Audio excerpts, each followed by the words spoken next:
The people's game, played all over the world. But when it comes to football coaching, some people remain on the outside. The European football market, it's 99% white men in charge. Sometimes if you're too clever, they don't like it. With African footballers more successful and widespread than ever before, we ask why African coaches fail to make a mark. If you're white and you have better things, they'll tell you the white is better. All the whites that have come, not a single one has won one Africa Cup. So why is it that we are still interested in the whites? And as some star players make the breakthrough as coaches, just how big a role does race still play in football? I didn't go and do my qualifications thinking, oh, I might not get a job because I'm black. Welcome to Sport Matters.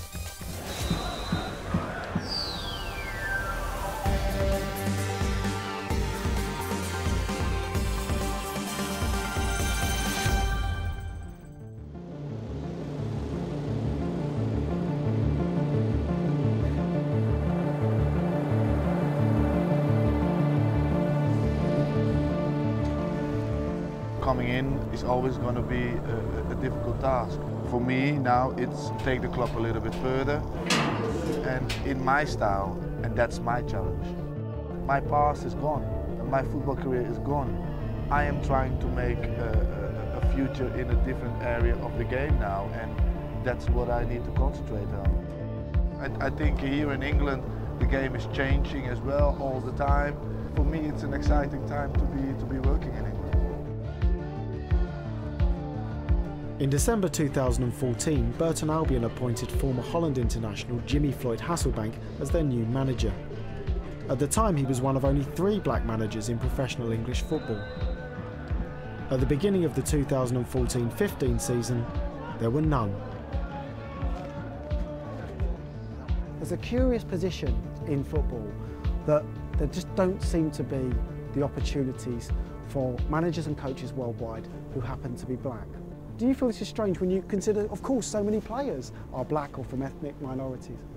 No, I don't think that is something that motivates me. I see that I want to be a manager and that's it. I know that I'm black. I know that I'm a proud black man.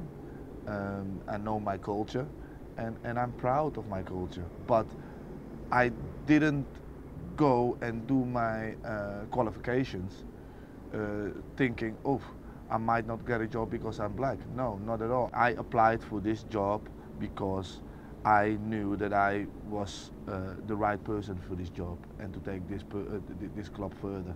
The chairman here has appointed me for this job because he believes in me. Now that I'm black, yes.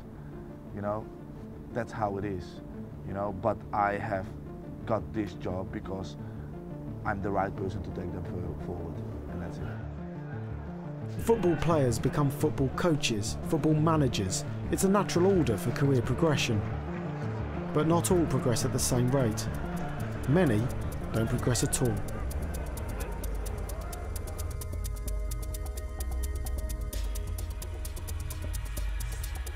When I played the game for 15, 16 odd years, I never had a black coach, but there's hardly any black players at that time. Now that's different, much more diverse within our professional structures. We need to see more within our coaching structures. BRENDON, one of the trailblazing black footballers in England in the 1970s, now promotes diversity in the English game. We've got about 20–25% of professional players are black. What you're not seeing is that transition from being good at your job on the football field into the coaching structures. At the moment, career coaches seem to be white only. Good enough to play, but not good enough to coach. For over half a century, many of the game's global superstars have been black, but remarkably few have made the move into coaching. It's an anomaly that football's governing authorities are only now beginning to recognise. FIFA is in 209 countries around the world. They all have various cultures, and it's going to take time for us to educate the football community that, look, diversity is good. The English FA is promoting equality. FIFA is preaching diversity. Football, it seems, is trying to address but at the same time embodies the challenges of a multicultural world. challenges that can no longer only be discussed behind closed doors. FIFA has acknowledged that we've got a problem, UEFA has acknowledged it, all confederations around the world, national associations have acknowledged it. But I think the main thing for us is a conversation. The conversation has to start, and the conversation has to be that, look, there's nothing wrong with diversity. There's nothing wrong with having a coach from Africa, or just like having a player from Africa, or someone in your board from a different ethnicity. You've got to show everybody in the world that that you take the high road, and you've got to bring the us and them together. But some things still keep people apart. Money. Everything's money. Especially in Africa, you need money to do everything. In Europe, you need money to do everything. And they have the money, and we don't. We are just as capable as they are, but on a lower level because of their professionalism. They have a lot of sponsors, they have everything, which we don't have. So automatically, they'll be more advanced than us. On the eve of the 2015 Africa Cup of Nations, the Black Stars of Ghana were without a head coach. When the Ghanaian Football Association drew up a shortlist, all 5 candidates for the job were white. Ghanaians, the officials, what I have seen is they believe in the white coaches more than the blacks, which is not the case. The black man understands what the black man is. In 1965, Osei Kofi's goals helped Ghana become champions of Africa for the 2nd time in their history. The Black Stars coach at the tournament was a Ghanaian. 50 years on, of the 16 head coaches leading their teams in the 2015 Africa Cup of Nations, only 3 are black Africans. We've won 4 times Africa Cup of Nations with black and Ghanaian coaches, not a single white man. So if they feel the whites are the best coaches for the past 32 years, why have they not won even one? It really hasn't got much to do with the nationality of the coach. It's the competence of the coach. And I believe that if you have a Ghanaian coach who is competent, it doesn't matter. He can go and win the AFCON the same way that a foreign coach can win it. As head of Ghanaian football, it was KWESI NYANTAKYI's decision as to who to appoint as Black Stars head coach. He handed the job to Avram Grant, an Israeli with experience in Europe. So the question is, do you want a coach who can deliver, or you want a coach who will satisfy your nationalistic or patriotic instincts? The authorities decided that they needed a European to come and handle the national team. I don't know the actual reasons, but I mean the job was vacant and people applied. None of the local coaches applied, including me. We didn't apply, and we had our reasons, and those reasons are not to be aired. They always prefer the white man, because the white man, if somebody does wrong and he wants to punish him, the FA will allow him to punish him, because the white man will go and report to the state, the head of state, and somebody will be fired. Because of that, they do respect the white coaches, because they feel the white coaches can take a decision. We can't rate a European better or ahead of an African. For what reason? That will be defeatish. It will also go contrary to some of our nationalist aspirations. A black man is capable of managing his own affairs. We have got the God-given talent. We just need a little push. To help us get a clearer picture of the issues around football, coaching and race, we were joined in London by PIARA Power, Executive Director of the Football Against Racism in Europe network, Heather RABBATTS, a Director of the English Football Association and Chair of its Inclusion Advisory Board, and former international and England captain Sol Campbell. Heather, PIARA, Sol, welcome to Sport Matters. PIARA, your FAIR network deals mainly with Europe, of course, but some strong views and a strong situation coming out of Africa we've seen there. Yeah, it's interesting seeing what's happening in Ghana, and I think from my point of view, my reading is, and people can disagree, that football has a big problem in the type of leadership that we're putting forward. Leadership is predominantly white, whether you look at the top at FIFA or whether you look at the confederation level. Now, particularly in Europe, regardless of the minorities that we have. And I think part of that is about who do we develop as coaches? Who do we give kudos to as coaches? Who do we put up as the expert coaches? And I'm afraid those coaches mainly come from Europe. And for me, the big issue is that Europe has a responsibility to set the right tone, to give leadership, to make sure that we are putting a way of recruiting coaches out there which is about talent rather than about an old boys club or the old way of doing things. So there's clearly a problem. You were a leader on the pitch. You were a captain. You were a figure that people turned to. You clearly have managerial ambitions. You're working towards your coaching badges across Europe. Are you going to get the opportunities you deserve? Are you confident you will get them? Well, I hope so. Because my career, yes, that opens the door a little bit. But obviously I have to get my qualifications and then someone has to believe in me. So there's a lot of kind of, you know, levels and people to get involved, to believe in you, to say, forget his colour, he's the right man. But Heather, not everyone's got the big name and the big reputation like Sol. That's the problem, isn't it? They haven't, but I go back to a point that PIARA made. It is about leadership. It is about the leadership from the very top actually saying, this has to change, this is unacceptable. With so many diverse players on the pitches around the world, we must start to see not only them being in managers and coaching positions, but being on boards, so that the role models that people start to see are not always of the same hue. Well, this is the thing. I mean, so if you're talking about England, and why not talk about England? How can over 25% of players be from ethnic minorities and from around the globe? And then you have a situation that when Jimmy Floyd Hasselbaink is appointed, he becomes the third manager who happens to be black in English football. Something's not right there, is it?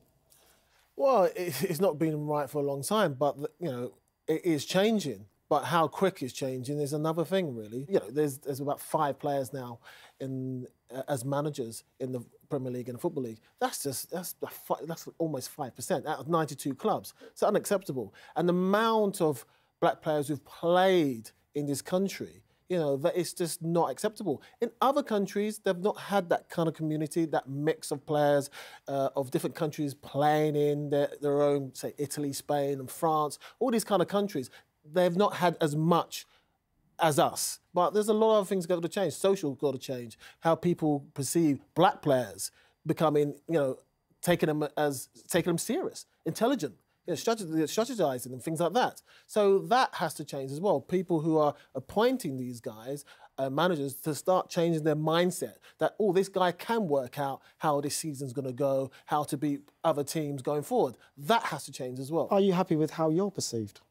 Well, it comes down to press.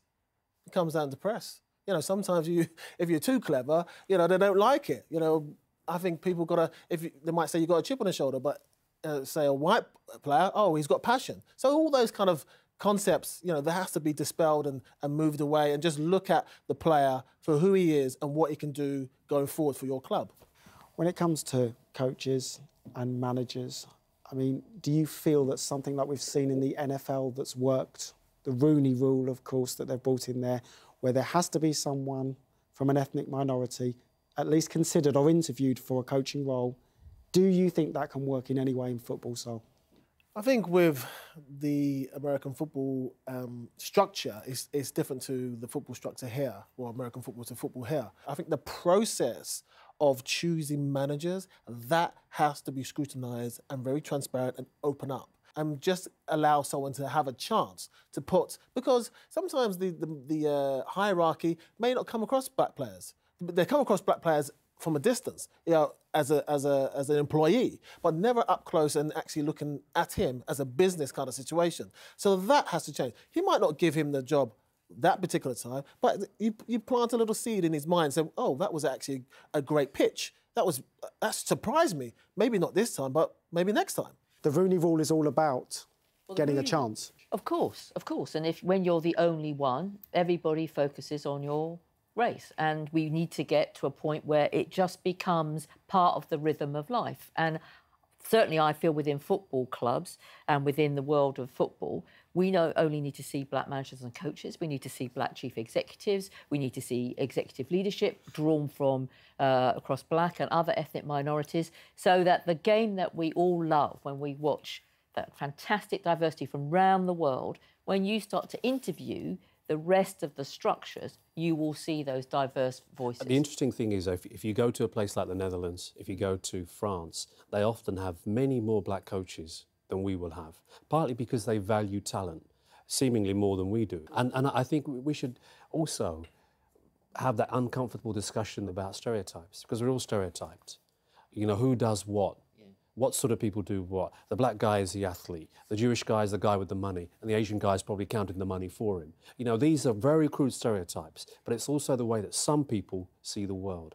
That's part of what we need to break down. It's part of what other industries are beginning to break down. I mean, you feel, I hope I'm right in saying that you could, maybe should be, already be part of the England setup. Yeah, well, I'm not going to go in it too much, but my scenario, just my scenario, I tried to apply for a job 2.5 years ago. And which job was that? Any job.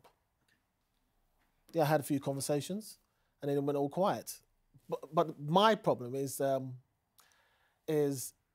okay, if you don't get a job, well, tell me why I didn't get a job.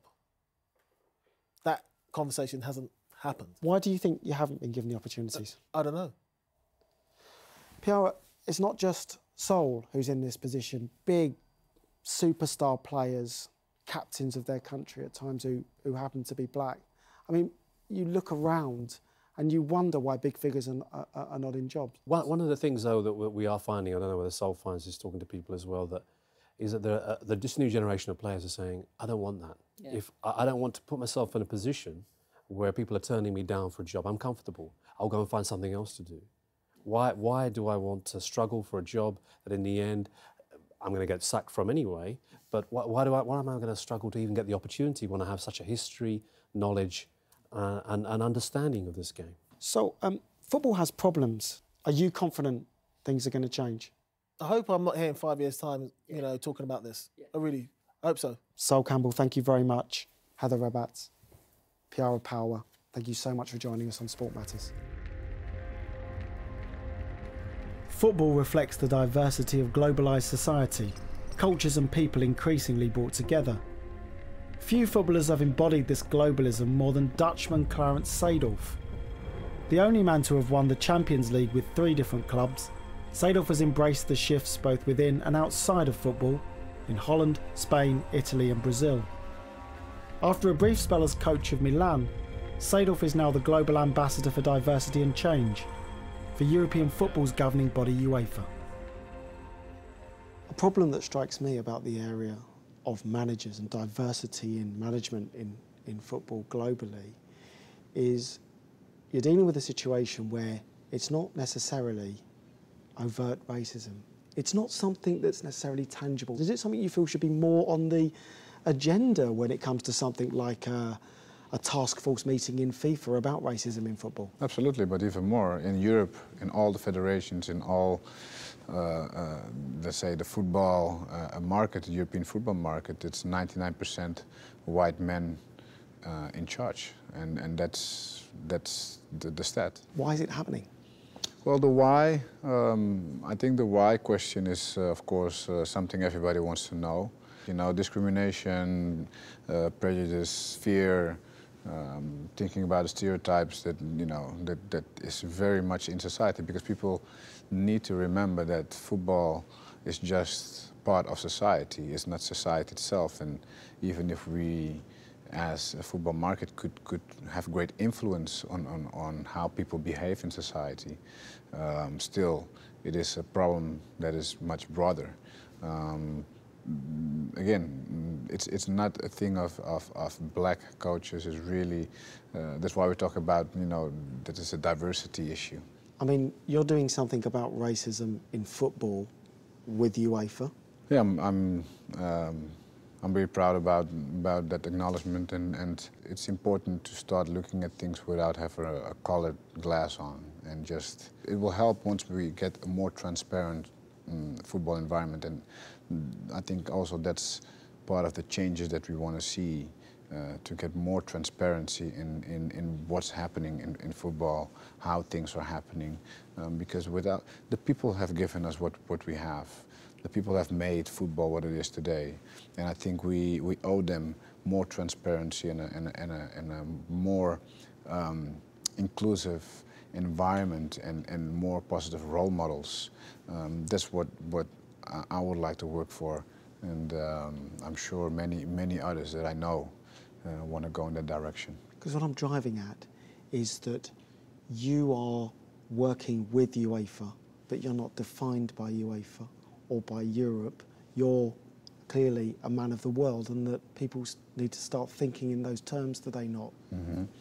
Well, we have to. Globalization has taken over completely, and the ones who are not accepting that have issues, whether it's in business or family, or people just take their stuff and move on and try to find their luck in another country. It's much easier now than maybe 20 years ago. It's much more now than 20 years ago, for sure, especially the moment of crisis here. I mean, I was in Brazil lately, and I've seen a lot of Spanish people there, and who knows why, no jobs anymore in Spain available. They're trying their luck somewhere else. This is what the world is at the moment, and we need to adapt. We need to open eyes and accept it. But if you look at how football is run, in many cases it's very difficult to, for example, when they pick a coach, there are not really a selection of proper job interviews. I like that one, I'm going to take him. I don't know if you know something about the Rooney Rule. Yes, how do you feel about the Rooney Rule? Well, the Rooney Rule is, I think it's quite impressive what they've done in the States. There it was a white and black issue, which again, in football I don't think it's a white and black issue. It's much broader. It's really about total inclusion of all minorities. But the Rooney Rule has reached something that I think is much more important than being employed.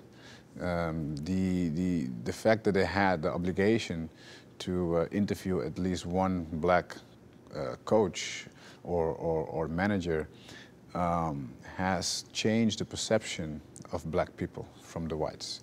The prejudice was less and less and less, and that's something that's much more deeper than giving an assignment, because that would be just, okay, I'm doing it because I have to. So over time, it became much more normal to have conversations, to see the people with other, glasses on, and that's what we want. We want people to not see the color anymore. You're just sitting with somebody who has the same competences as anybody else, and that's what your choice should be about. But is it the mentality of some nations, not just the people who happen to be involved in football? In other fields. I've said it before. So football is just a mirror of society. So it means that we're not quite yet there. There's a long way to go. Not so long ago, we still had slavery in the world. So we cannot expect that the whole global system is already completely diverse and full of integration. Ethnic integration. I think that would be very difficult to see, but for sure, I'm convinced that through football, through sports in general, but football for sure, we can add a great deal to accelerate that process. Clarence, I wish you every luck in whatever managerial job you take in football. Thank you very much. Thank you so very much. Thanks so much. It was a pleasure. Speaking to respected figures like Clarence Seedorf, Jimmy Floyd Hasselbaink and Sol Campbell, the same thing occurs to me. They were almost obliged to consider these men as black coaches. We don't think of white coaches, they're just coaches. But what else can we expect when football reflects the prejudices of the wider world? Breaking through these prejudices requires changing some deep-rooted belief systems. Change isn't beyond football, but new generations of black coaches will need support from governing authorities and clubs to be given a real chance. It's going to take time and a measure of courage. African nations will need to show more faith in black African managers, setting aside a colonial mindset that works both ways. There is nothing unconscious about racism for those at its receiving end. It denies equality and opportunity, in this case, for black coaches. But could an NFL-style Rooney Rule work for football in Europe and other parts of the world? We'd like to know what you think. Join us on our Facebook page, or you can tweet us what in sport matters to you. Until next time.